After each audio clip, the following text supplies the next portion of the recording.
Welcome to the She's Got Gumption podcast. I'm your host, Wendy J. Olson. On this podcast, we share stories of struggle, stories that are messy, stories that don't necessarily have a happy ending, but they do all share one thing, and they all have Jesus. I call these Jesus stories, and on this podcast, we talk about the hard things. These are not neat and tidy and tied up in a bow stories. This is real life. This is raw life. This is your story.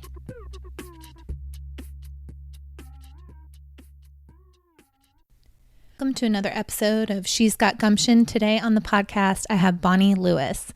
Bonnie is a wife, a mom, a theologian, and a pastor. Bonnie's life was marred with fear. Fear of God, fear of going to hell, and fear of being wrong. Moreover, fear controlled her life when God had clearly called her into ministry to preach and to teach, and she just kept wondering if that was okay. Years later, tragedy hit her like none other, and she was undone. Her story is one of courage, of bravery, of stepping out and taking her place, the place God called her to be, and called her to just be herself.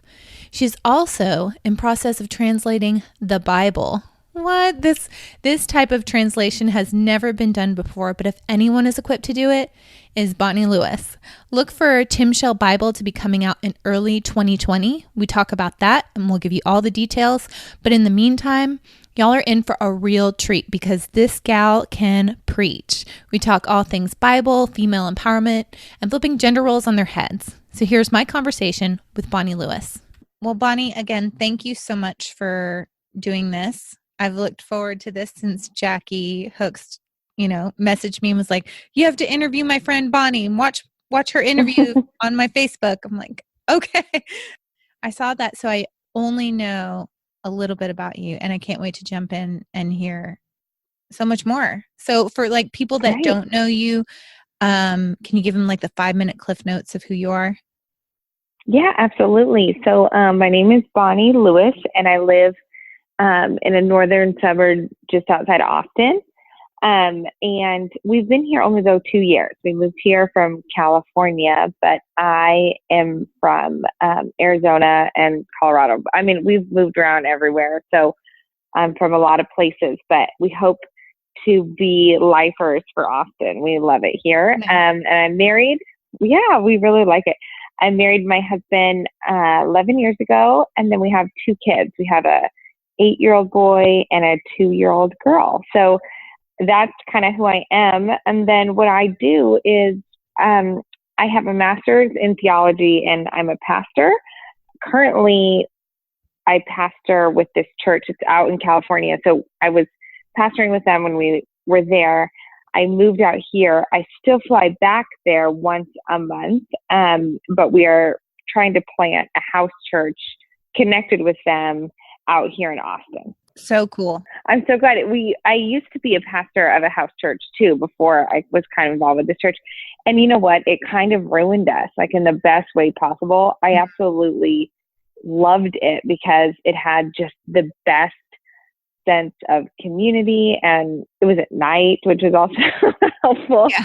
And I just loved it. So when we moved out here to Austin, we just wanted to be able to do that. And the church that that I fly back for and that I guess would be affiliated with, their tagline is safe to belong. And it's this really great community, and this ties in with my story too, but it's for people that are in process, kind of in their faith, and whether it be with themselves or their upbringing or inherited belief or trauma, or whatever it might be, you really are safe to belong. Like, we believe the church is the safest place to talk about anything. Right. And we really do model that, and the church models that, and the people do. And so it's a really special community. So I do that. And then I also have my master's in theology from Fuller Seminary. And a crazy thing that just happened to me that I now can say that I do is I've been a writer for a while, but I just launched a Kickstarter campaign and it got fully funded, and I'm writing a new Bible translation, which is just crazy to even say out loud. It has to be, right? Because, I mean, first of all, you're a woman and you're a pastor of a church. I don't know how many years like that probably took you to process and be like, I can say that, right? And now Oh I'm my gosh. Yeah. translating the Bible. Like, Yeah. I mean, every day, almost every day, I'm like, to my husband, I'm like, can you believe that I'm doing that? And I just like start laughing, which we'll get into my story, but there was a time when that would have been like so not allowed and far off. You know what I mean? And now here I am. So it's just crazy. It's really neat. It's really cool. I love the ride that like Jesus takes you on. It's like, buckle I up. know. You have no idea where we're going. It really is buckle up. Yeah, it totally is. Anybody that says their faith is boring, I'm like, then you probably have the wrong faith. Just letting you know. Well, I'm always like, oh, I kind of wish mine was for just like a small season and I could take a nap. Yes. And then I'll get back on. But no. Well, when this, is over, I don't know. I think I would miss it. You know what I mean? Like when you've been up and like riding it for so long and then, there's quiet, it's like you don't really know what to do. Yeah. At least that's how I am. Totally. Yep. No, I'm the same. Oh, awesome. I still can't believe that when I heard you say that on Jackie's Facebook Live, I was like, what? That is so cool. And can you tell people like what kind of translation it is and explain what it is as well? Yeah, absolutely. So there's it's called Timshel, Timshel, and that word is found in the Greek, or excuse me, in the Hebrew, in the book of Genesis, and it means thou mayest. And the first time it appears is right after Cain kills Abel, and God is talking to him, and he's saying, you have a choice. Like when you're confronted with something, and in that context, obviously, it was with evil. You have a choice with how you respond. And so there's kind of a deeper meaning, personal meaning to why I named it that, which I'll get to in my story too. But the idea behind it is it's actually, it's 20 stories, 10 from the Old Testament and 10 from the New. That's just where we're starting. Hopefully we get to do more. And what it is it's stories we've all heard if we have ever stepped foot in a church or been to Sunday school or anything of the sort. So we've heard all these stories. Yeah, exactly. And so we've heard all these stories, except we've heard them in a way that maybe were either shallow or sometimes confusing or damaging or anything that was not telling this beautiful story of who Jesus is. And sometimes they are preached in a way that can be good and beautiful. But again, I think the way that our current translations are written is so there's a spectrum of translation, right? You have your kind of your word for word translations, and then you have your phrase for phrase, or like your meaning for meaning. So your word for word would be like your New King James, your ESV, that kind of thing. And then all the way to the other end of the spectrum, phrase for phrase or meaning for meaning translation is something like the Message.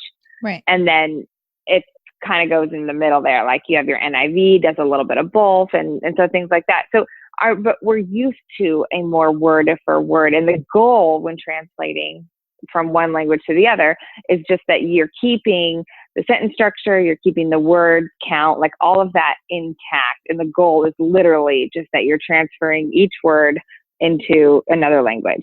Right. Versus something like the Message and something like what Timshel is, which is down on the side of the spectrum where the Message would be, is that the goal is actually readability to a very specific audience. And so you keep the spiritual meaning intact, and you keep the essence of the story intact, and you keep the facts of the story intact. But the goal is not word for word. The goal is that you can have this robust meaning. And so we wrote it for people also in process. People that maybe have turned to their scriptures and been like, I don't understand that, or kind of thrown the baby out with the bathwater a little bit. Like, so the one we translated for the Kickstarter is we did Genesis 22, which is when God asks Abraham to sacrifice his son. And I've always been so uncomfortable with that story because I don't feel comfortable following a God that asks us to do that, right. Frankly. Yeah. And I just don't. And I'm like weirded out. Why isn't Abraham objecting to this? Right. He just kind of does it.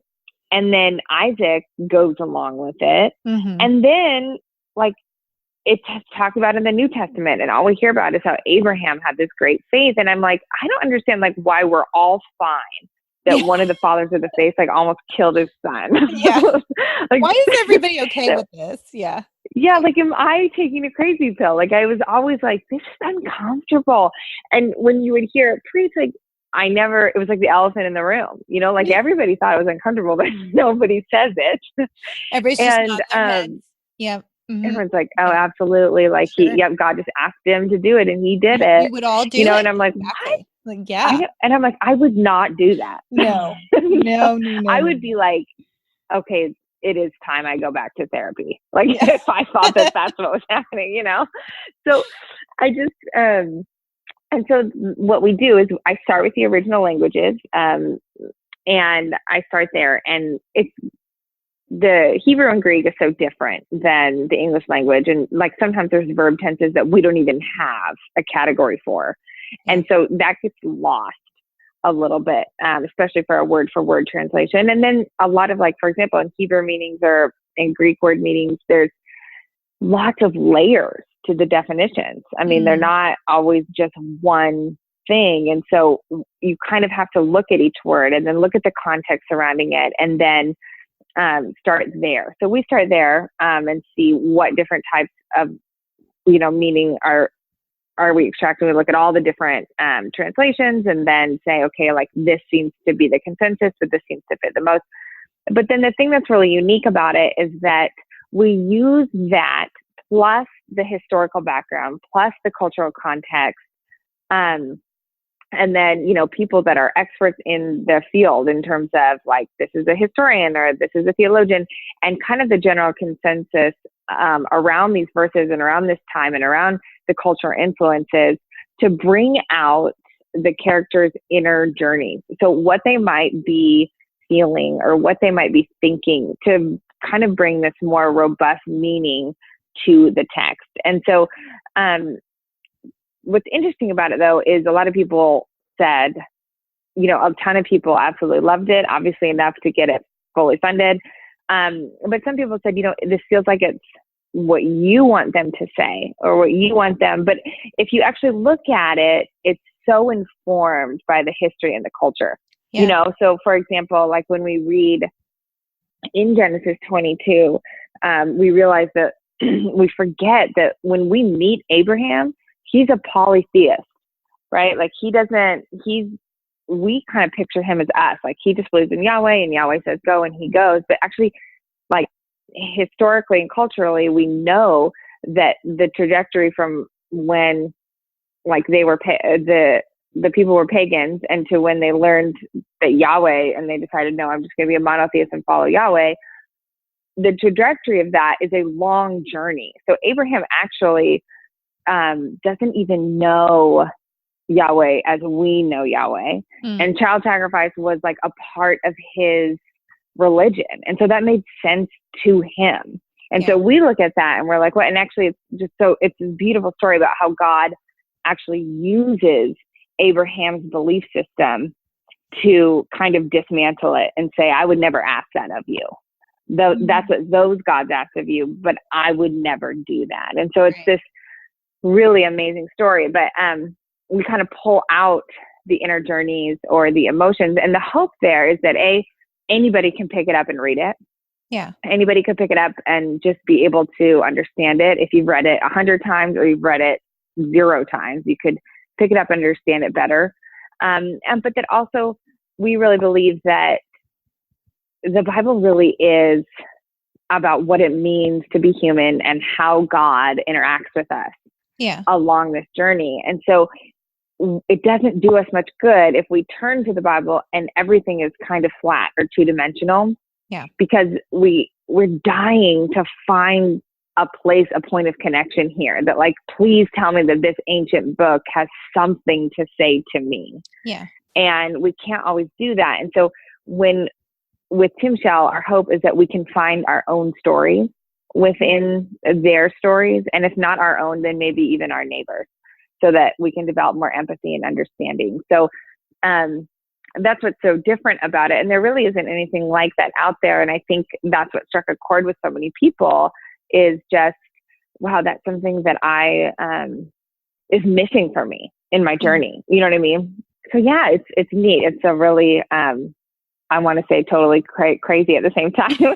It was just, we like thought about it and just kind of dissected what it was going to be for about a year before we ever even wrote anything. And it was just involved in research and like, what does the church need? And what do we feel like the Spirit's doing? And what is he saying? And so it was really fun to be able to do that. And then we just went with it. And I think it really struck a chord with people. So it's been really neat so far.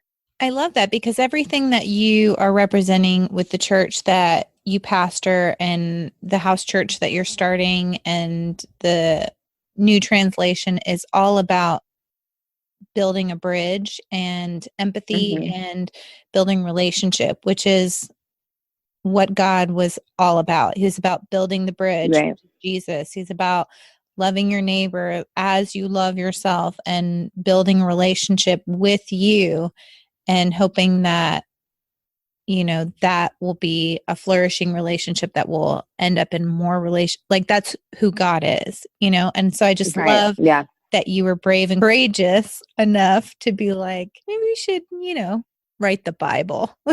That's just so cool. I love it. Thank you. Yeah, it's really neat. Yeah, he's been so faithful and good. And I think that, like you said, like kind of the DNA of that church and the house church and stuff of Faith to Belong is we're being unrealistic if we are assuming that none of us, A, have faith questions, and B, approach the Bible without questions. Like, I mean, I've studied it for years and I totally do still. And what I want is for us to be able to embrace that. So that's a good thing, that we should be wrestling with the text at all times. There shouldn't, and so even in Timshel, there's a lot of things that we don't tie up. I mean, the way that the scripture is handled now, right, is that you go into a church service and there's, 3 songs and there's like a format usually that's followed, and then someone gives a sermon, and like, I'm guilty of this too, because I get up there and preach as well. But someone gives a sermon and usually it's tied up nicely at the end, right? So whatever it is, the goal is, the call, whatever it is. And so it's kind of tied up nicely. But what's interesting is back, in rabbinic times, is that that's not how the text was ever meant to be dealt with. Right. It was always more like the center of things, and people sort of turned it and tossed it around together in community and looked at it from different angles and dissected it and questioned it and wondered about it. And that's what they did, and so it was so much more of a dialogue. And so if you pick up Timshel and you read it and it causes you to look up something else in a book, to ask a friend about it, to ponder something, longer than you would have, to see something inside of you, to ask a question about who God is, then it's accomplished what we want it to accomplish. We want it to kind of bring out the way that it used to be dealt with and kind of light that fire again. So there's a lot of stuff in scripture that like some commentators guess on, or the scriptures leave hanging. And so we just let it be that way. We don't tie it up. And so some of it, you're like, wait, what happened to so-and-so? Or why did she say that? But we don't have an answer for that. And we're fine with that, because we got to learn to be fine with that. I mean, that's part of the beauty of the whole faith thing. Yeah, absolutely. It's not knowing the answers and still choosing to believe. I had a question. I read, are you familiar with Rachel Held Evans' book, Inspired? You know what? So this is so funny. So I love Rachel Held Evans. I loved her Searching for Sunday. And then I bought Inspired, And it was right around the time when I was deciding what to do about Timshel. And so I didn't really know what it was about. I just bought it because I love her. Mm-hmm. Then when it came in the mail, I realized what it was. And so I haven't read it yet because I'm afraid it will influence me. And like, I want like all my research or genres I pick and things like that to be from me. Do you know what I mean? Like just because I look up to her so much. So it's sitting on my bookshelf. It's like my prize when I'm done. I'm going to pick it up and read it. What she talks about in there is, I believe it's called midrash. Is that the right pronunciation of midrash? Yeah, where in the Jewish culture, they tell the in-between stories of like, yes. an example of when Abraham marched down the mountain with Isaac. Like nobody thinks Sarah had something to say about that, and so it just kind of ties in. So it becomes more of a storytelling to keep the story going. Is that something of what you're borrowing from as well? Yes, totally. So, absolutely. 100%. So what's crazy is actually in the Second Temple period, they did a ton of that. They actually took a lot of the stories of these oral traditions and then put midrash into it in order so that people could understand it. And like you're saying, that it kind of fills out the story in a way that asks you questions of who you are in the world and what you're doing. And so, yes, it's really modeled after that for sure. But we don't have things like that in the Christian context. I mean, the closest thing we have is like a commentary, which every time someone asks me for a resource and I give them a commentary, I see them months later, I'm like, hey, did you check that out? And they're like, yeah, it was so boring. Yeah. I'm like, yeah, I know. Exactly. I'm sorry. It was written a really long time ago by an old dude that only spoke. And like, I don't even know what he's talking about. I'm like, I'm sorry. And then, or a life application Bible, where it's kind of, written and down below. And there's nothing also wrong with that. And those are actually pretty helpful and pretty easy to understand. But if you're in a point in your faith where you've kind of either deconstructed or you've grown or you've questioned or you've been through any type of trauma or anything like that, the chances that you're going to pick up your Bible and just sort of do the same thing that you've been doing are slim. Right. And I have spent so much time with people that are just like me, that have been through trauma or been through whatever it is, and kind of have gone like, hey, I'm leaving the church. I'm not ready to leave Jesus. And I don't know what to do with my Bible. Yeah. I want it to be a part of my faith and I want it to be a part of my life, but I don't know how. I want it to talk to me. Like specifically. Yes, exactly. Like I'm sick of just reading this thing. And so that's sort of where it came from, of going, and one of my good friends from middle school, it's so funny. We went to middle school together and then we lost touch and we've recently reconnected, and she is a rabbi in Los Angeles. So cool. And and so I call her all the time and I'm like, what in the heck does this mean? And she helps me. But she's the one that introduced me to midrash. She's like, Bonnie, this is something that is so robust and would bring you so much. And she's like, and this is an important part and always has been of our tradition and our faith, And so that's something that we grasped onto for Timshel. So yes, long story. It's a lot like that for sure. That is so cool. I can't wait to read it. I'm going to, after we hang up, I'm going to go order one. Oh yeah. Well, so here's the thing. If anyone does want to order it, so we got fully funded, which was awesome. So you can't go on and order one now. You have to wait. So we have the limited editions, which will have a fancy cover and then these awesome pictures from this artist that we hired. Those, the time period for that is up. However, if you go on to Kickstarter and you put Timshel translation in there, you'll find it. And you can just send me a message with your email address. It says send project a message or whatever. And then I'll just add you to the email list. And then you'll get a notification for when it's put out to the public, which will be shortly after the other one is. Which is next year, right? It's I read it was February 2020. Is that right? Yeah. So it'll be to the printers in November and then everyone will have it in their hands by February, probably sooner than that. But with Kickstarter, if I don't get it to them by February, then I have to refund them.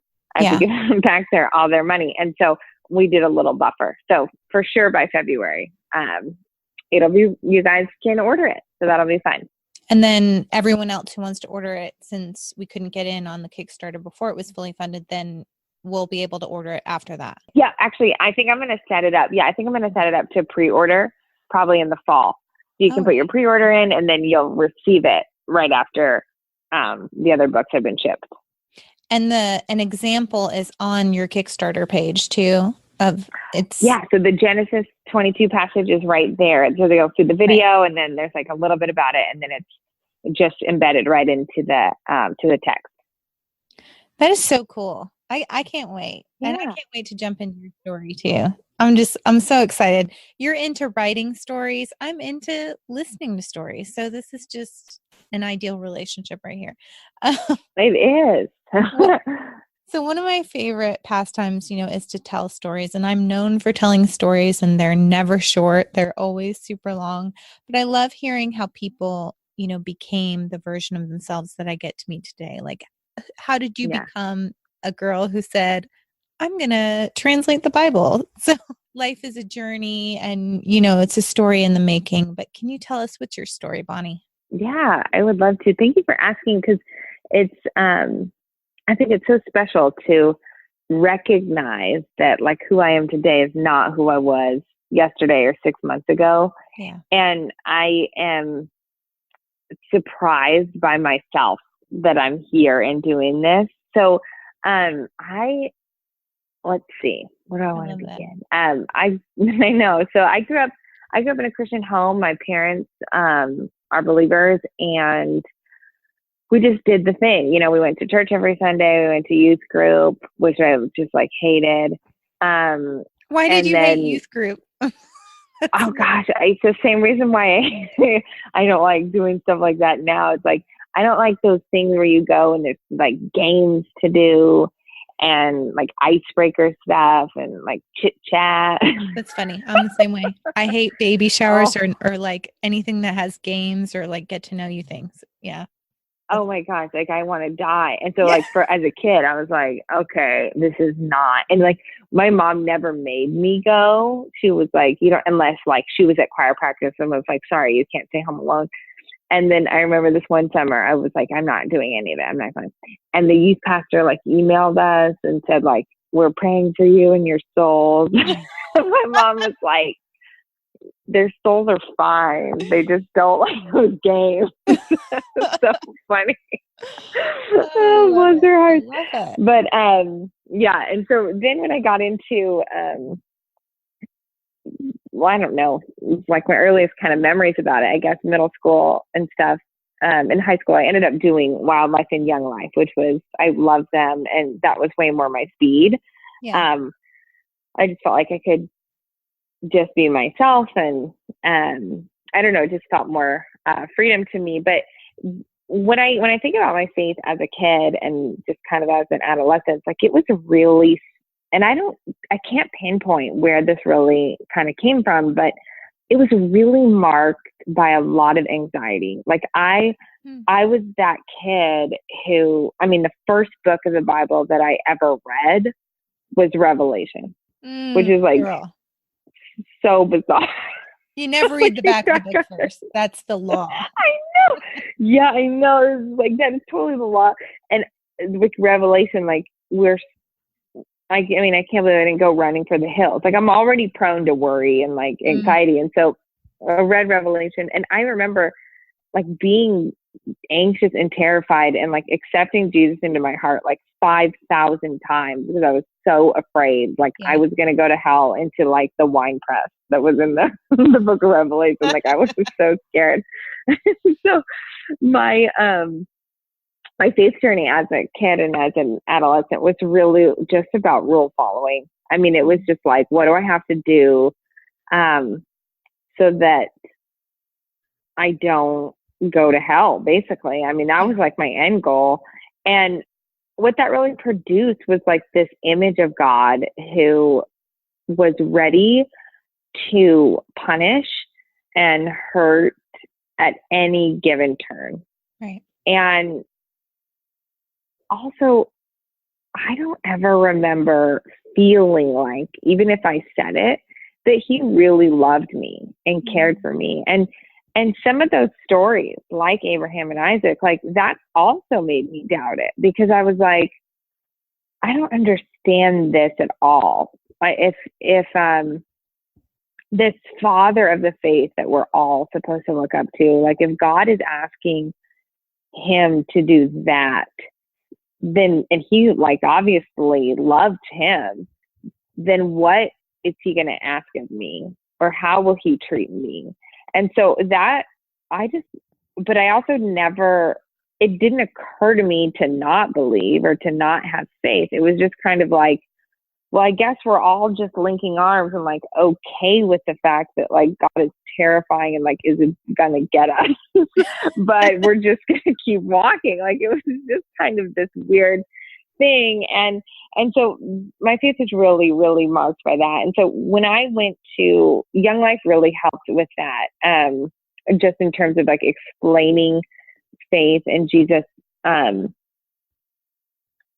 the context of a relationship was extremely helpful for me. And then in high school, and I went on like a few camping trips with them, and that really changed things for me, just in terms of me feeling more comfortable that God was available to talk with, and that I kind of could feel myself being like, okay, maybe he's not angry at me all the time. You know, I could see a bit of a shift there. But as I entered college, I realized that I was really excited about and wondered about Christianity, but on an intellectual level. And that's just kind of my bent.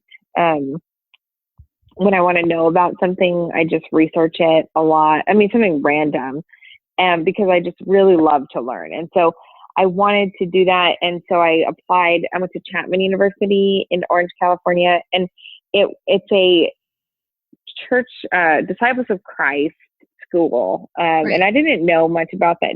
Yeah, I didn't know much about that denomination then. And so I just like assumed it was going to be like my home church.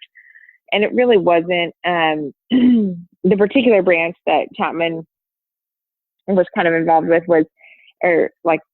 branch of the denomination was very liberal. And so they had an all-faith chapel and all faith dialogue and things like that. And now I would totally participate in that. I would be like, oh my gosh, this is amazing. Let's learn from these people. But like back then I was this girl that was scared of God and like scared of the world. And so that terrified me. And so I had majored in world religions, and I loved it because I learned all about all these different world religions. But I did not learn a ton about Christianity. And that's just the way, I don't know, the curriculum fell. You know what I mean? It wasn't a ton. And so I, of course, took a class on Revelation when I was there because old habits die hard, apparently. And so it was interesting. Well, one thing I did do in undergrad is I took Greek. I took a Greek class, and I like totally fell in love with it. Like absolutely loved it. And so I took Greek, and that really spurred me on. So when I graduated, I was like, what do I do? I'm not sure.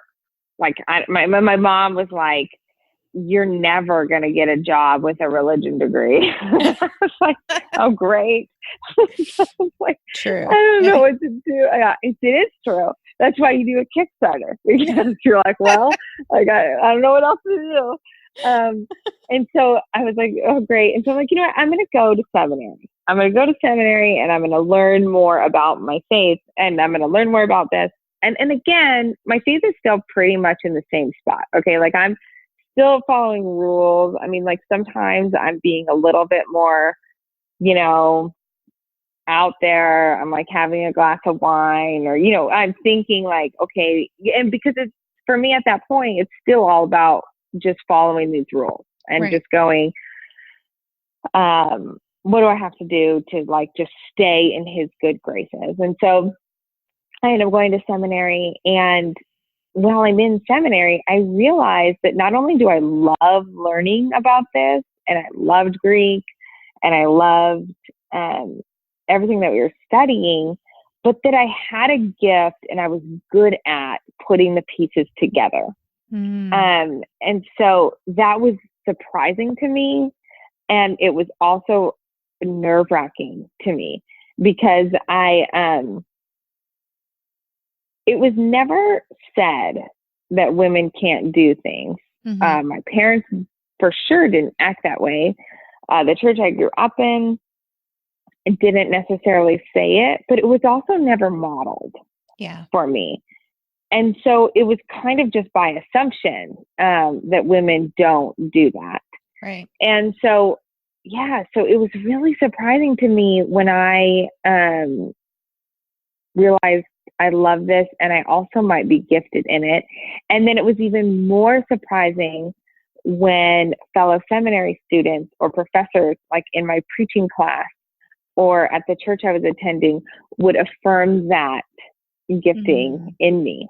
That's so and good. And I look back at that and I realize the absolute utter importance of that, because these were men who did not have to, in any way, shape, or form, go out of their way to tell me, hey, I think you're gifted and like, you need to pursue this, or you need to look into this. Do you know what I mean? And they did. And this actually happened twice in seminary. And this is just a testament to the Holy Spirit, but also to, I think, for example, like we have so much talk now about gender roles and feminism and structural privilege and, what the white man's doing and all these different things. Yeah. But in seminary, we had these preaching classes and I was the only woman, I think, or there might have been one or two other ones, but it was mostly men. And at the beginning of the class, like you give your sermon and it's like so awkward, right? You're like standing in this classroom. There's like 12 people. I mean, it's like, it's the worst. If you can preach there, you can preach anywhere. It's so bad. And so you're standing there and then they write feedback down and then you collect the feedback. So you're like already standing up there. And I remember just like having this like dry mouth, like, oh my gosh, and I'm freaking out because I want to do this. I have figured out that I'm good at it. But I also am not quite sure if I'm allowed to. Do you know what I mean? Like theologically. So I'm just like, well, here goes nothing. So I'm kind of stepping out. And I had two people in the class who were my friends who wrote on their feedback. Like they gave feedback and then at the end of it, and each of them wrote it a little bit different, but something along the lines of like, this was a good sermon, but I don't think that women can teach, basically. So, oh, well, for you kind of thing. And I just remember being like totally devastated because, again, I didn't take it personally, but I was so devastated that I was stepping out in a way that was wrong. And so therefore God was going to punish me. And that's what got me. And I like, even saying it now, I remember that anxious feeling. Like it was so apparent and so right there. But I just kept doing it because, I mean, I also didn't want to get a bad grade in seminary. This was like, well, like, again, seriously, the rule following, I can't stress enough, like how that has been my whole life forever. My husband like jokes, but he's always like, it was like you were in a legalistic straitjacket. I'm like, yes, that's exactly what I was in.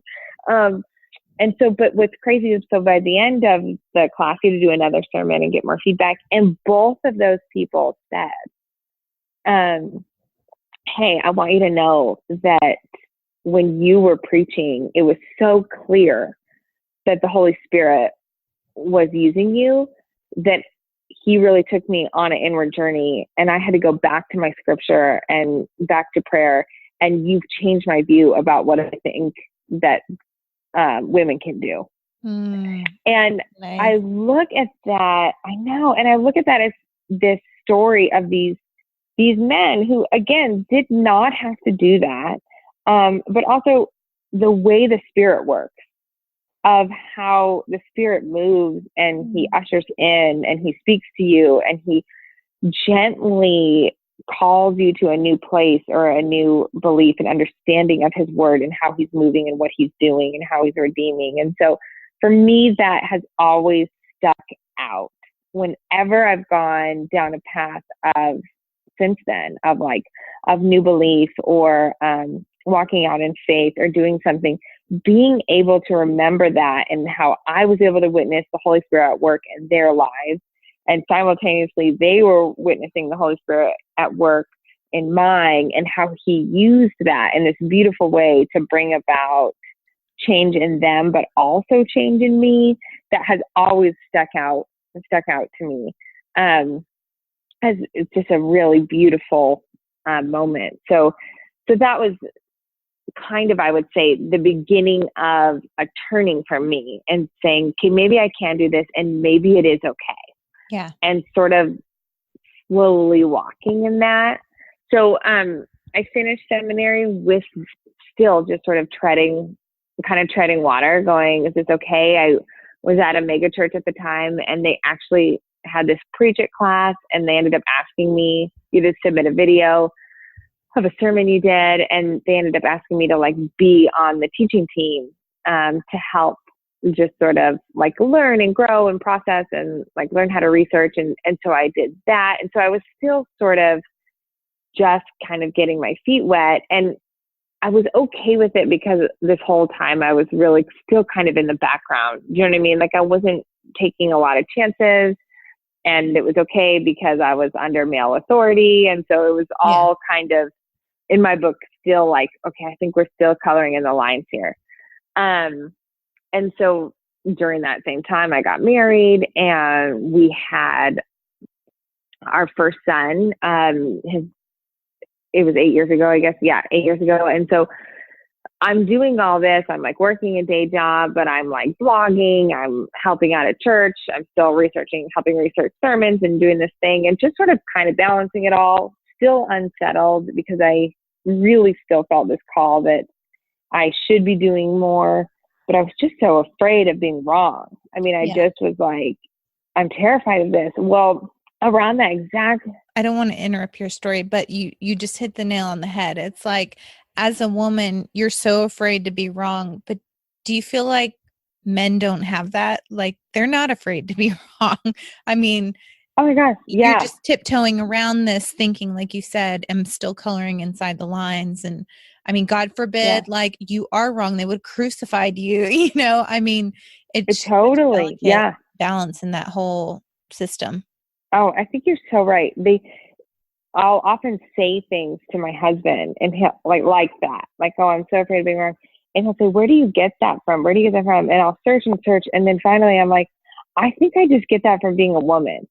I think. Yeah. And he's oh, and he looks at me and it's this moment where we're both wow, that is so strange, but you're right, because if a woman's wrong, especially in the church setting like that, there's so much associated with that, right?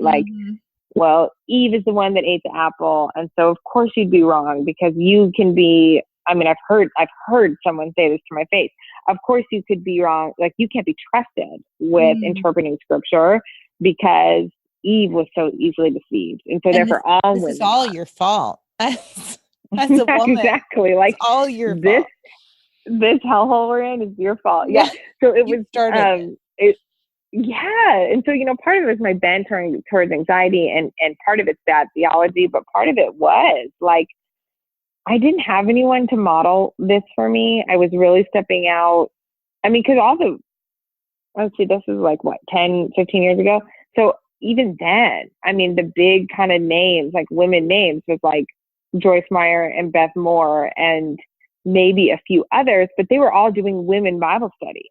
Right. Unless you were an Episcopal church, which I absolutely love the Episcopalians now. And I always am whenever I feel uncentered, I always go to our Episcopal church down the road. But I was always taught, you're either a Christian or you're not a Christian, or you're Episcopalian. So I was I was always taught that. So it was like, well, they can't be trusted, and so it was I've just never this heard weird. that. That's hilarious. Oh, I always joke with my friend who's a priest about that. Like, I'm always like, oh my gosh. Like, he'd be like, do you want to go to lunch? I'd be like, well, no, because not to talk to theology about me. Like, we always joke about it because that was just like the narrative that was given to me. So I just really didn't have anybody to model this after, and frankly, still don't. Do you know what I mean? Like, I don't know a woman that is writing the Bible, that's translating it. And so I've sort of accepted it a little bit as my lot in life, but I don't have as much fear now as I did then. And so I'm sort of still like treading water. And when my son was about 2, my mom was diagnosed with breast cancer. And and she lived in Colorado, or she still does. And we lived in California at the time. And I was devastated. It was really, really. My mom never got sick. Like, I can remember one time she had the flu, and even then, like, we were like, Mom, get up. Like, she's just like, she's never sick, So it was really shook our whole family. And shortly thereafter, everybody in our household, so my son and my husband and I, we all started getting sick, like really, really sick. And it was weird. It was like high fevers and rashes, and we could not, for the life of us, figure out what was wrong. The doctors had no idea. And it was this 6-month period of illness. Like, we were so sick that I had to quit my job so that I could try to take care of us. And I think, like, each month we spent like over $1,000 in just co-pays and medicine and supplements, and like just like trying to get ahead of, like, we couldn't figure it out. And so with those 2 bad events back to back, I remember this creeping feeling of, this is what it feels like when God starts punishing you. Like, this is what you knew was going to happen. And because it was so closely associated with me being more comfortable, I graduated seminary and I was more comfortable in my own gifting. That was really tough for me to separate. And so we ended up leaving California and moving to Colorado. And part of it, we wanted to be by my mom, but the other part of it was we wanted to just be by family. And we also couldn't figure out why we were sick. And it turns out when we got to Colorado, we stopped being sick. And it turns out that we had black mold in our house. Wow. I know, it was this really old house. A tree had gone, like, the tree roots had gone through this pipe, and this mold had like come up through the floor. And we didn't know. I mean, you can't see it, right? Just like mold spores. And so we were literally poisoned by this mold. And so that's why we were sick. And so we get to Colorado, we realize that, the landlord, this whole thing. And so we start on this like 2-year journey of like detoxing. Well, one of the things that happens when you have mold poisoning, or you get mold poisoning, is you come out with chronic conditions that you never had before. So like we came out with like food allergies that we never had. And then my husband came out with an autoimmune. And then one of the things that happened to me was I got just inflammation all over. And this story is crazy real quick, but this actually happened. So one of the things that happened was my intestine became so inflamed, it pushed up against the small of my back, I guess that's what you call it, the bottom of my back. And it herniated 2 discs in my back. So much pain. And it was, it was terrible. And the worst part is that around literally that same week, I found out I was pregnant. And so there was nothing they could do, because they were basically like, oh, just take an Advil. Oh, you can't. It was like, you'll be fine. And so the pain obviously got worse and worse and worse as I'm going through my pregnancy. And about halfway through, right before 20 weeks, I was at church, and I noticed when I went to the restroom with my son that I was bleeding. And obviously that's a no-no when you're pregnant. And so I called the doctor, and she just said, "Oh, you're fine. You have your 20-week ultrasound." And it was a Sunday. It was like, "You have your 20-week ultrasound on Thursday.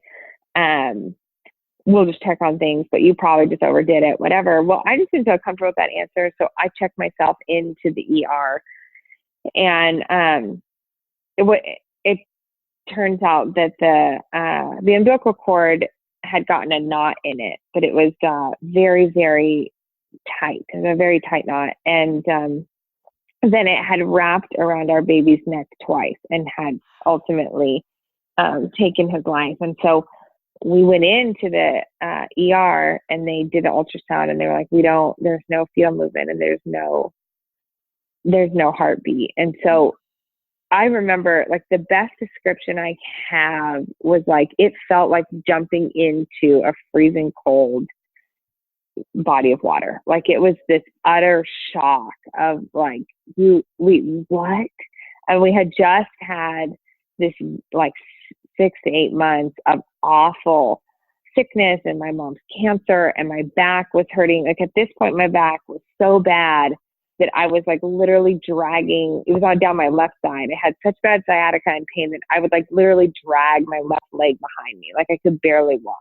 Yeah. And so to go in and get this news, I mean, it was so awful, and it was heart-wrenching, but it was also terrifying because I did not know what to think about who God was, where he was, like, what the hell was going on. Yeah. And so we ended up choosing to labor and deliver. And so I had a 36-hour labor, and we ended up holding him and seeing him, and we got to pray over him, which was really beautiful. And I'm still so grateful that we got to do that.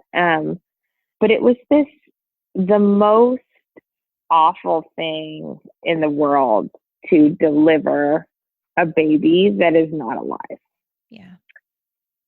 And I remember feeling like in the days and months after that, just like totally and completely out of answers. Like, I have literally lived my entire life since age, whatever, 5, asking God into my heart like 1 million times, like following every single rule and doing everything by the book and like I was supposed to, and making sure to not overstep and doing all stuff.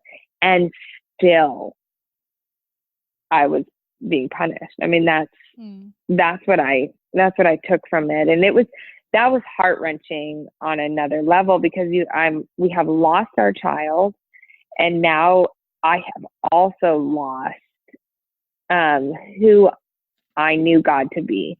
Now, standing on this side of the story, I'm really grateful for that. I needed to lose that, but then that's only who I knew God was. So even though that image of God was wrong and it was hurtful and vengeful and awful, it was still the only God I knew.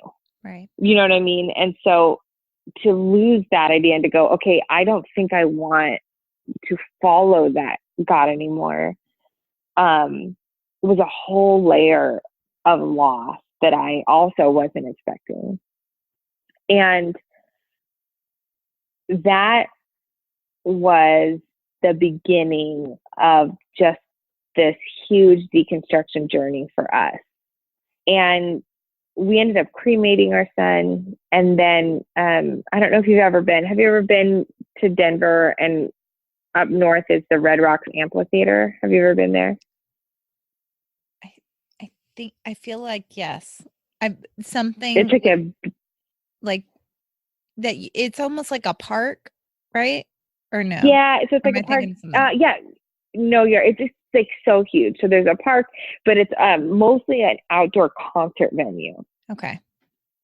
So what you should do, this should be on everybody who's listening to this, who likes live music, on their bucket list, is sign up for the Red Rock emails, or at least be like, okay, once a year I'm going to go look and see who's coming. And if your favorite band, or even someone you just are like, yes, I remotely like them, is make it a point to go to a concert at Red Rock. Like, it is the most beautiful, best concert experience you will ever have. And so it's also, though, like hiking trails and a park and like all this stuff around it. So we went up to Red Rocks on one of the hiking trails, and we spread his ashes up there. And when we walked down the mountain, we actually played this Mumford and Sons song called Timshel. And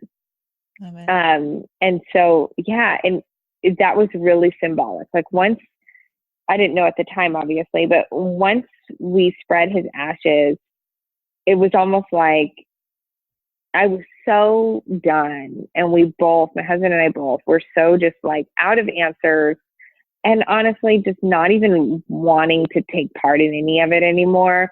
Just like, honestly, screw you. Like, we have done everything, and this is how you repay us. Like, I don't want to be a part of that.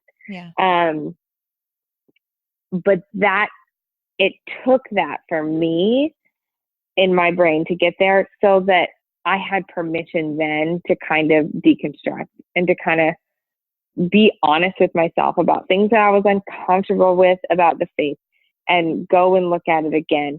Go and read authors that I always wanted to read, that like churches said were bad. Like, when I was in college, I used to go on long walks and secretly listen to Rob Bell. And I would be like so terrified that my roommates would find out. It's so funny now, but like, that's totally who I was. And so now that I didn't care, I wasn't out to please God anymore. I was like, this is awesome. Now I can just read everything. And now I can just, do whatever. And so it really we started deconstructing, and we started noticing just kind of a new freedom within ourselves. And what happened is that at the end of all those books, and at the end of those authors, and the end of those questions, is we still found God. But it was this fuller, bigger picture of a God who actually is loving. And it was this fuller, bigger picture of the Bible and what it means. And so it really turned out over the years, and through therapy and discussion and house church and all these different pieces, it turned out to be this beautiful journey of deconstruction and reconstruction. And what came out of that were these strong people that I think if I would have seen a portrait of us 10 years ago, I wouldn't have even recognized. I wouldn't have even known who that was, because now I don't question at all about being a woman. Like, that's not even an issue to me. Like, I forget about it. Even at the beginning of this, when you said like, oh, you're a woman writing, I'm like, oh yeah. Like, I forget that, because I'm so comfortable with it now. And so it was neat, because it has turned into something so much bigger and so much more beautiful than we ever thought, and like than ever this picture of God that we grew up with.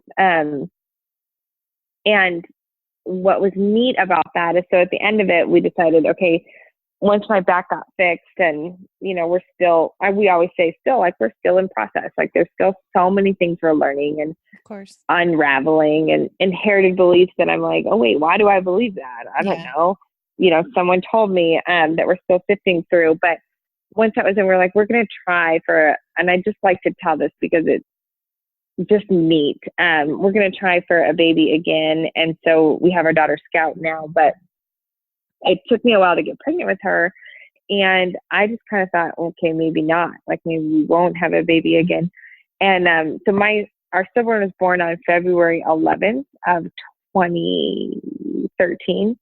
And when I went in for my ultrasound for Scout, who's our 2-year-old now, I went in, and she was like, okay, we think the baby's this far along, blah, blah. And she's like, so that puts your due date, February 11th. And it was like this, I know. It was this moment, I just started weeping. I was like, oh my gosh. And it was this beautiful picture of redemption, of God being like, I am there. I do see you. I cried the first tear when you lost your son. Yeah. Like I never was punishing you. I never wanted you to feel like you had to do X, Y, and Z to be in my graces. Like that, like I am not that God, and it was just like this moment that I was like, oh my gosh, he actually does redeem, and he actually does see us, and he actually does listen and care for us. Like it was so, so huge. So, and so that's where we are now. I mean, we just kind of deconstructed, reconstructed. We just said, like, it's time to step into who it is that we believe that God made us to be. Yeah. And it's time to step into that with courage and with bravery, because if we have felt this way, think about how many other people have also felt this same way in their faith journey. And so yeah, that's my story. That's how I am who I am and doing crazy things. But I feel brave, and I feel strong, and I feel courageous. But at the same time, I feel so vulnerable, and that I need Jesus so much more than I ever thought I did. You know what I mean? But it's just such a different thing than it ever was growing up. I love how you talked about your journey of, being a woman in seminary and having to deal through and sift through that, because I think that is so many of us. Like that really gives a voice to what we go through. When I was 17, I told my youth pastor that I felt like I was called to ministry. And that was the first time that anyone ever told me I couldn't do something because I was a woman. And I was just broken by that, like lost my faith pretty quickly after that. Just, I was never raised like that at all. And like you talked about, it's something that nobody ever really mentioned. It was just kind of assumed. And, your journey through seminary, and then, just even working in the church. But I love the way you put it, still coloring inside the lines. And to now, I read one of your posts about pulling up a seat to the table and the men in your life that made room for you. And I just thought that was so, so beautiful, and just so, because it is courageous. You are being brave, and you're right. There's such a vulnerability in being brave. It's not like, oh, I'm doing this fearlessly. It's just completely exposed and still deciding to go ahead with it. So I just, and I'm so glad you brought that up too, because there was a lot of people, and still are a lot of voices from men and women, but first I'll speak to the men, that have said and still say, you're not allowed to do what you're doing. Just because you're a woman. And I got that from, you're not allowed to go to seminary, to you're not allowed to preach, to you're not allowed. And I always think about like the ones that I knew back in the day that were like, you're not allowed to go to seminary. I'm like, oh my gosh, what would they even say now? If I was translating a Bible. There was really a narrative, and I would say that was dominant for sure, of you aren't allowed to do this. But the problem was, regardless of how much I've always been anxious, and I've always been worried I was wrong, or, I always wanted to color inside the lines, I just have this fire in me, and whether it's to my mom or to the institution, I do like to push the boundaries a little bit. So it was enough of a narrative to go, but are they right?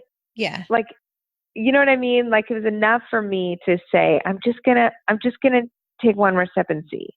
And I couldn't not do it. I just spoke at the Bad Christian Conference, and one of the things that I was saying, and this is so true, is like, this is the best example of how I can explain what it was like, is I wanted to be a pastor and I wanted to be a writer and write about God things.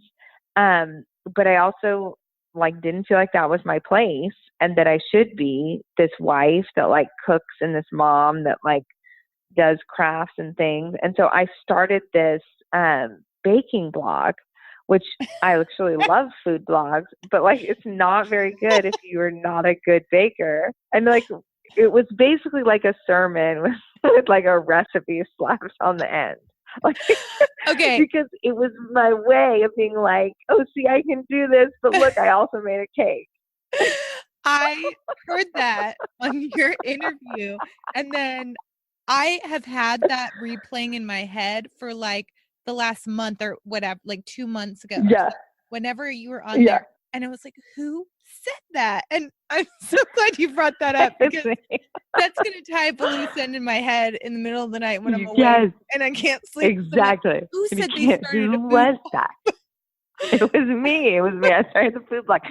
And it was really like, yeah, it was her. And it was really like, look, I can be a theologian and still totally fulfill all my duties and callings as a woman, and nobody can yell at me for this. Like nobody can get mad at me. I'm wearing my apron I'm cooking and I'm in the kitchen. Okay, I'm following all your rules. Okay, I'm following all these rules. I have shoes on, but it's fine.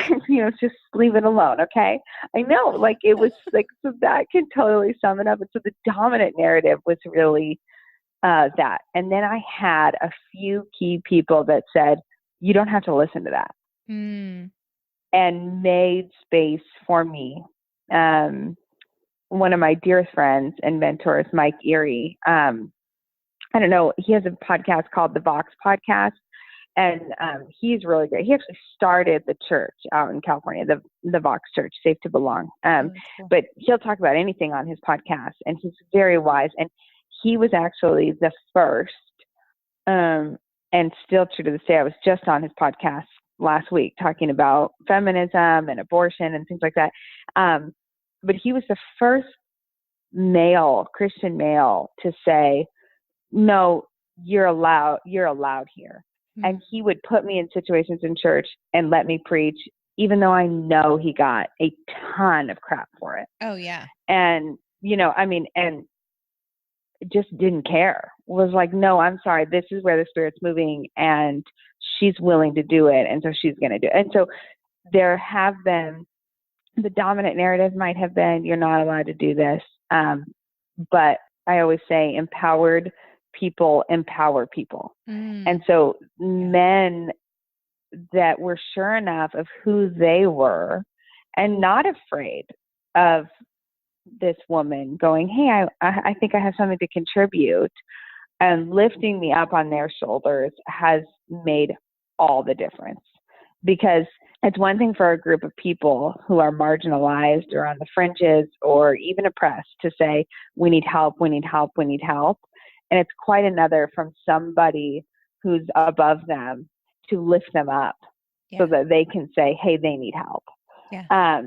And so that has made all the difference, for sure. Not only just in the fact that anybody has ever listened to anything I've said, but in my own beliefs about myself as well. And the other thing too is I even get some pushback from women, but it's not the same at all. So the male pushback is what happens, and my husband and I talk about this a lot. So if men are used to being kind of just on top in terms of the social ladder, social privilege, structural privilege, and then a woman comes along and she's placed at an equal place, that's what we would call equality.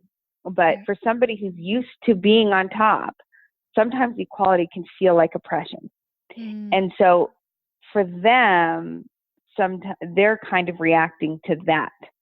Like, she's now oppressing me. To replace them. Yeah, exactly. Or in competition with them. And it's not at all like that. I'm just finally equal to them, or we are just finally equal to them. So a lot of times, sometimes men react out of that, even if they don't know that they're reacting out of that. But sometimes women react And it's never in a way of like, you're not allowed to do that for the same reasons. But what I have found sometimes is women who want to step out or who aren't sure about their role or what they can and cannot do, sometimes when we see other women doing that, it holds up a mirror to our own self and asks questions of our own self. But that's uncomfortable because that's its own unraveling. Right. Like in the story of Mary and Martha, for example, part of the reason why it was so scandalous and something that we miss, but this is a story in Timshel, is that, there was male and female quarters in the household. And so, she goes in to sit at the feet of Jesus in the male part of the household. And so when Martha comes in and she's upset, part of it, the story is always told like, oh, she's upset because Mary didn't help her. But like, no, she's actually upset because Mary went and crossed these boundaries. And she's like, wait, why is she allowed to do that and I'm not? You know what I mean? Yeah. And then Jesus says is like, are. Yeah. You can do this too, and so that has happened a few times with women, but I have such empathy for that because I know what that feeling is. Like I've totally been there. I do recognize the reflection of when you're doing something that a woman wanted to do herself, but was never brave enough to, or is oppressed and hasn't reached for freedom and healing in her life at all, she will react to that very quickly, and it triggers something in her because you're right. You're holding up a mirror to her of something either that she attempted and failed at, or God asked her to do and she was too afraid to. Or someone just told her you can't and she doesn't know why. Yeah. And she just took that as, well, that's the answer. Yeah, exactly. Because one of the things that was always in conflict for me was I just can't understand why a God that made me this way as a woman and then gave me these giftings did it all to tell me I can't use them. To put on a food blog. Like that. Yeah, to do a food blog. That was so confusing to me. Like I don't understand that, which really, honestly, until you've been in that situation, really gives you empathy for anybody that feels like on the margins. Like, I know I was like, wait, what?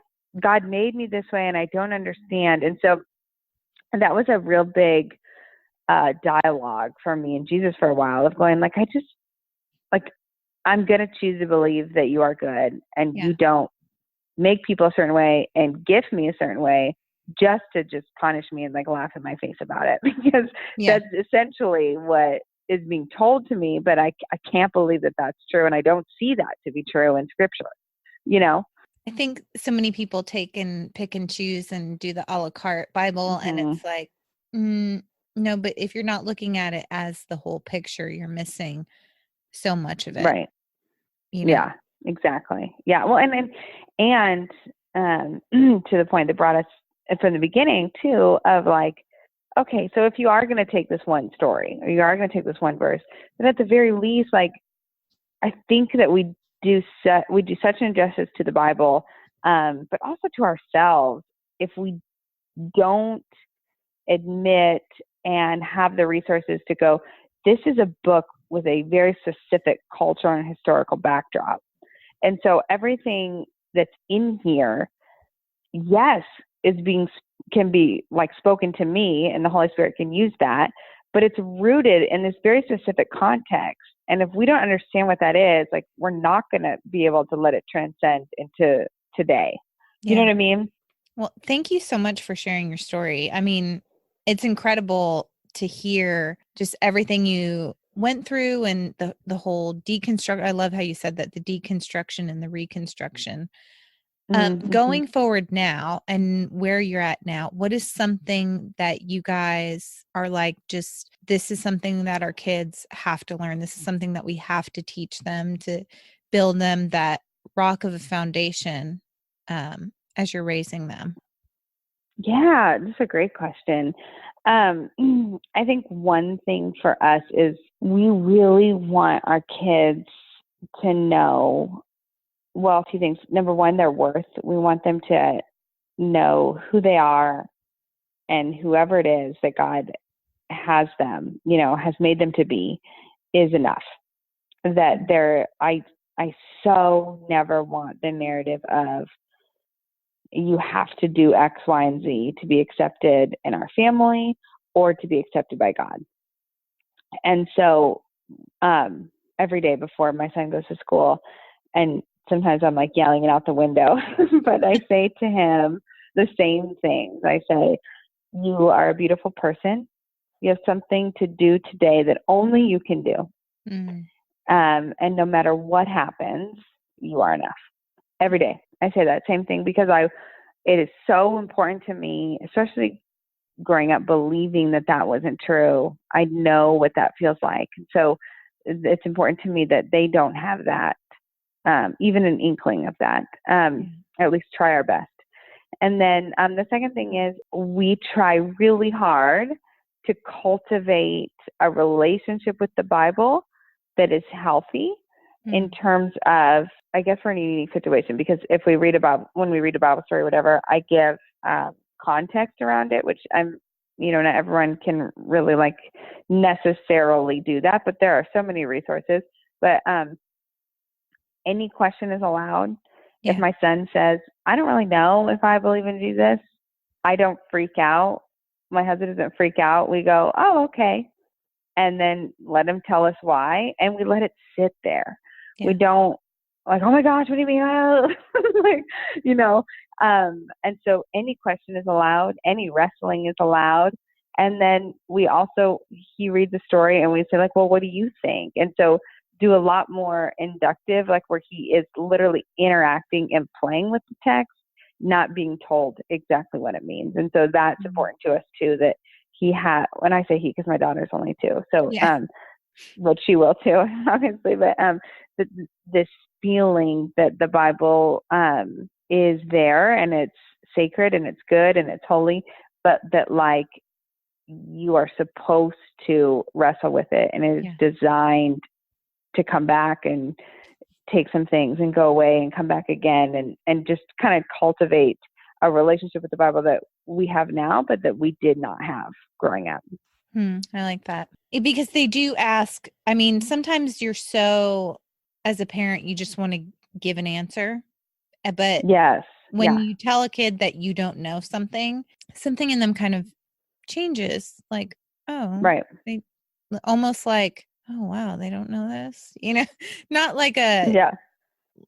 you can't be trusted kind of person, but more oh, okay. Yeah. This is one of those totally. And big picture questions. Yeah. Wait a minute. Well, and I almost think sometimes I get frustrated by this, but actually I think it's a sign that we're moving in the right direction. Is the pendulum has swung a bit with my son, and he almost now doesn't believe me ever. So he'll be I'll be Dad, yes. Look at that. You know what I mean? And he'll be Mom. And the other day I asked him, I said, do you guys ever have to go around your room and, say what you did over the weekend or say what your parents' jobs are or tell a story? Because I remember doing that as a kid. Yeah. And in class. And he's like, no, we don't have to.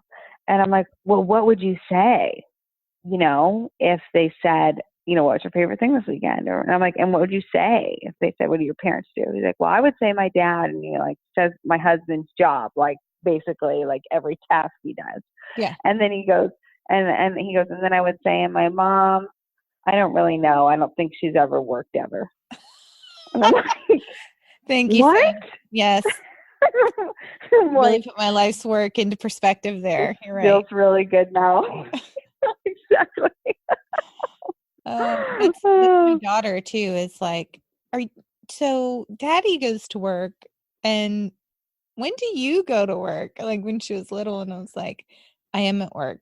I stopped going to work when you go to bed. That's what I'm doing this today. This is my work. Okay. I don't get paid enough. See this sandwich? The sandwich didn't make itself. Okay. What is either a book or a song or movie or advice that you were given, whether you followed it or not, that changed and shaped your life and your faith? Yeah, That's such a good question. I can think of 100 little things. But big picture wise, when we had lost our baby and had our stillborn, this coworker that I knew, but we weren't super, super close, messaged me out of the blue, and he was a Christian, and he just said, "Hey, I'm so sorry for your loss." And he said, I want you to remember that it was God that shed the first tear. And given the season I was in, that never dawned on me. Yeah. Like, I didn't even think that God was sad about it. And so and I remember reading that, it was so revelatory to me. And that really changed things for me, not only about how God views me, but it developed a really deep empathy for other people. And so when something happens to somebody, to anybody now, and I hear it on the news or in the neighborhood or whatever it is, I have such a different sense of empathy and emotion and feeling to come alongside that person than I ever had before, because I think I never fully understood that, because I didn't understand that God did that for us. And now that I do, now that I understand that God is with us and is in the trenches with us, he has used that knowledge to develop this empathy. So when anyone is hurting, doesn't matter if they have the same beliefs as us, it doesn't matter if they look like us, talk like us, from the same place, whatever it may be, when anyone is hurting, I do believe that God shed the first tear. And the best thing we can do is show up for those people. Very well put. And I think of how that coworker, just that one little, message of encouragement was just life shaping for you. And I think that's so important that we remember that it's not these big, long things that we say that are super educated or, well rehearsed or whatever. It's the little things that we put out that people hear, and that exactly change them. What is something that you tell yourself now, if you could, looking back? I'm thinking of the girl in seminary who's being told she can't do something. What is something you would tell her now? That's so funny. So I was thinking about this. So this is, my husband and I laugh about this all the time. My first seminary class ever, I had a 6 to 9 class, and it was in the summer. And the seminary was down by the beach. And where I lived, if I had left at 5 to go to the class, I would have been in traffic. So naturally, I just was like, oh, I'll spend the day at the beach, and then I'll go straight from the beach to class because I don't know, it just felt like the right thing to do. So I come into class and I'm wearing basically like a bathing suit cover up. I mean, it's not like see-through or anything, but it's bright. I had these big sunglasses on my head, these huge earrings, and this pink computer. Love it. And the seminary professor is super kind, but he basically asks me if I'm lost. And I was a total Legally Blonde moment. And if I, needed assistance in finding where I was supposed to go. And then later he said, I really misjudged you. You ended up being one of my favorite students, and blah, blah, blah. But what was funny is that I remember in that moment feeling like I can't have both. I can't be smart and go to the beach all day and wear bright colors and big earrings. I can't, you know what I mean? And it was a start of believing that I had to walk on eggshells as a woman, being you have to be pretty, but you can't be too pretty. Yeah. You have to be strong, but you can't be too strong. You have to be smart, but you sure as hell can't be smarter than the men. You know what I mean? There was all this tape, and I walked around it for a long time. And if I could tell myself anything then, from what I know now, is you don't have to. Yeah. That tape will be there, and it will always be there, but you don't have to walk around it. You don't have to play by the rules. You can be both. You can be smart, and you can also have a pink computer. You can be confident and secure and also be vulnerable, and that's fine. You know what I mean? Like, and it's okay if you are smarter than some of the men in the room. You don't have to apologize for that. So I would definitely tell myself that, because I think I would have been more of me in my journey than someone kind of being ashamed of me, if that makes sense. You know what I mean? Like, so I think that's what I would tell myself. You can be strong, but also cry. That's that's so important for women to know too, is because I think we're sometimes afraid of our emotions in certain circumstances. And because we know when we have big emotions, like most women, that it makes other people uncomfortable. Yeah. But that's not our problem.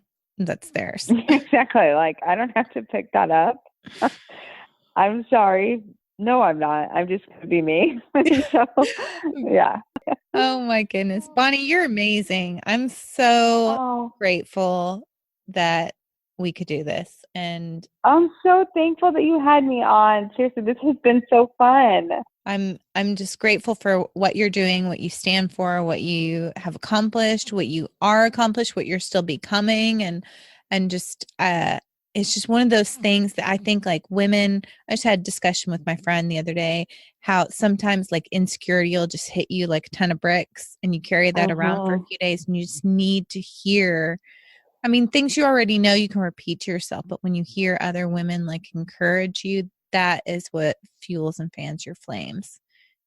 Oh, I totally agree. And to know you're not alone. Yeah. You know, we're all out there cheering each other on. I love it.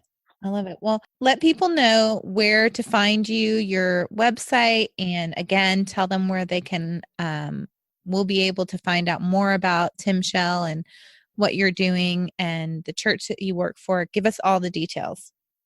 Okay, yeah. So I am on Facebook and Instagram. Instagram is Bonnie Gail Lewis.